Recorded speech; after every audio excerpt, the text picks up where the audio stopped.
Siyabingelela ngenza ukuthi ecela uma uqala ungena kuleli khasi lethu wenza ubulungisa, cofa subscribe button. Usephumile esibhedlela uVuyani Dlamini owayesengozini yemoto yomculi kaMaskandi ogama lakhe kuNkosicebe inkosi yamagcokama Dlamini owadlula emhlabeni. Nelinye lamagidangoma akhe uSipho Gupta Mchunu.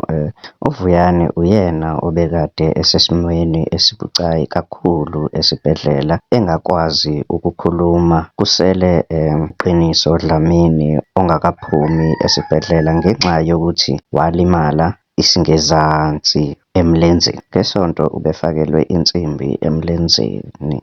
Izingane zakwethu, mina-ke nawe bengathanda sihlangane laphayana kwi-comment section sizwe uvo lwakho ukuthi wena uthini ngalolu daba-ke. Iy'ngane zakwethu-ke kubonakala-ke belulama ngempumelelo-ke.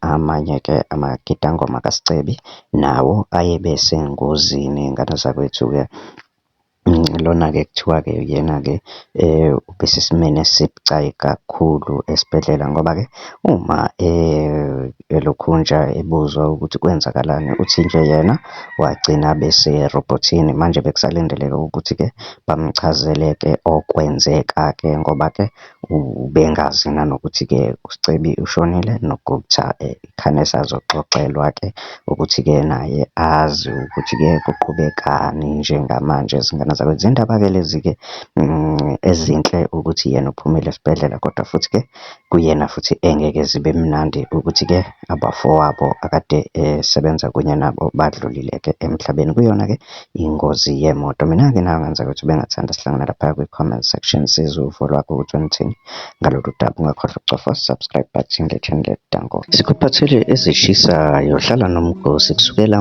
Monday kuya ku-Sunday. Ungakhohlwa ukucofa subscribe button kule channel yethu.